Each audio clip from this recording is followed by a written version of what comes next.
राम राम मंडळी, दिशा सेंद्रिय शेतीमध्ये आपलं स्वागत आहे. मित्रांनो, सकाळी सकाळी जर शेतीतले कामं केले का थोडंसं म्हणजे आपल्या शरीराला एक प्रेरणा भेटते आणि आपल्याला व्यायाम बी होते. हे बाकीचे जिममध्ये ह्याच्यामध्ये जायची गरज नाही. पण जाऊ द्या, मूळ विषयाकडे येतो बरं का. आपले शेतकरी बांधव आता काय करतात माहिती का, ज्वारी, गहू, हरभरा जे काय लावतो आपण त्याच्यामध्ये सर्रास तणनाशक वापरायचे. मग ह्या तणनाशकमुळे काय परिणाम होतात काय त्याचा विचार कोणी करीत नाही.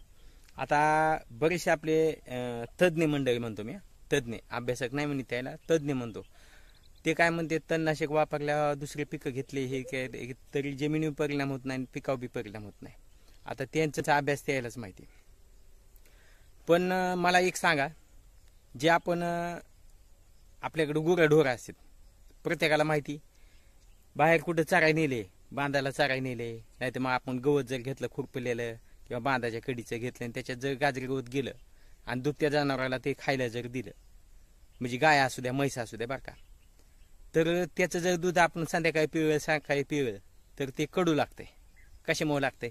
कारण त्या गवतामध्ये गाजरी गवत गेलेलं असते आणि ते गाजरी गवत गायीने खाल्लेलं असते, म्हशीने खाल्लेलं असते. ते दूध आपण जर खाल्लं तर आपण म्हणतात अरे काल गावातामध्ये गाजरी गवत गेलं तर काढा, त्याच्यामुळेच गवत कडू लागायले, हे आपलं दूध कडू लागायले.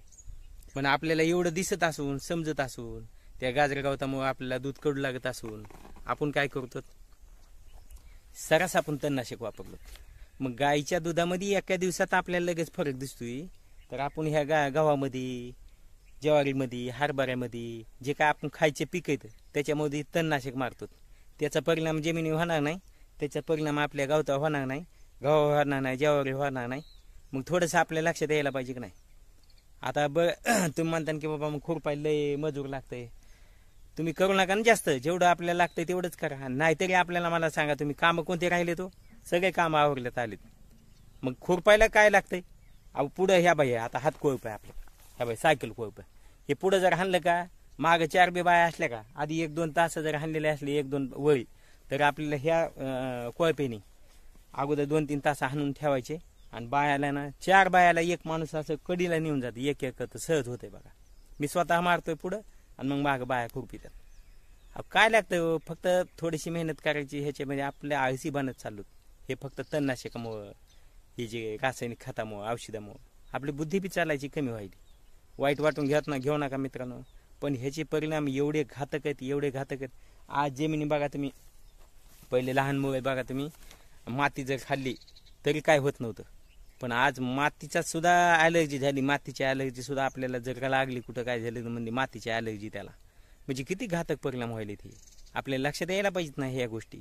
आपण ते बघत नाहीत. आपण काय म्हणतो, घ्या तणनाशक व्हा मोकळं, आणि पुन्हा काय करायचं आपल्याला, राजकारणाच्या गप्पा मारीत बसायचं पारावं. मग हे आपल्याला कुठंतरी ध्यानात यायला पाहिजे. आपण हे तणनाशक मारूच नका कोणत्या बी. आता ही आपली आंब्याची बाग आहे, ह्याच्यात सुद्धा तणनाशक नसतंय. आपलं तणनाशक नाही, कोणतं मेहनत नाही, काय नाही. ब्रश कटर हाणायचं, मोकळं खायचं. ब्रश कटरने हाणलं त्याचं गवत हे ते बाजूला सारलं, त्याचं आच्छादन होते, काडी कचऱ्याचं बायोमास होते. बायोमासवर आपण व्हिडिओ दिलेले.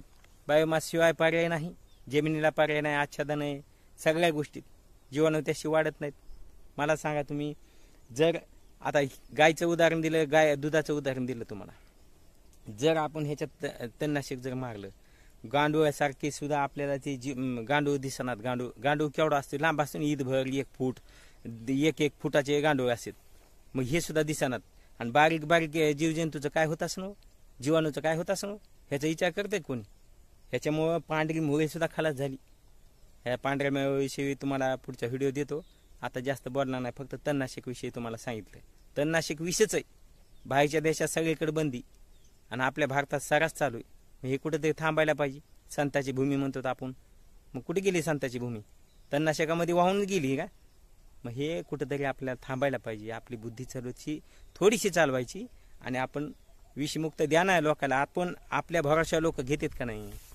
मग आपण त्याला जर तणनाशक मारून धान्य द्यायचं म्हणल्यावर आपली बुद्धी कुठेतरी आपण घाण ठेवायला. आपण ते नाही करायचं. आपण आपल्याला जेवढं गिरायक आहे आपल्याकडं, आपल्याला जेवढं लागतंय, पाहुण्या गावाला जेवढं द्यायचंय तेवढं तरी निदान आपलं विषमुक्त ठेवा ना. आणि त्याच्यात तणनाशक मारू नका. तणनाशक मारलेला प्लॉट बघा तुम्ही, आणि बिगर तणनाशकचा प्लॉट बघा, तुम्ही थोडासा प्रयोग करून बघा. आमच्या शेजाऱ्याने मारलं होतं तणनाशक, आणि आपण तणनाशक मारलं होतं. एकाच दिवशी पेरलेली गहू हे ते, एकाच दिवशी सगळ्या गोष्टी केलेल्या, तरी सुद्धा एवढा फरक जाणवला. ते म्हणलं आता चुकून कानाला खड लावले, म्हणलं इथून पुढं कधीच नाही व्हा तणनाशक आणायचं.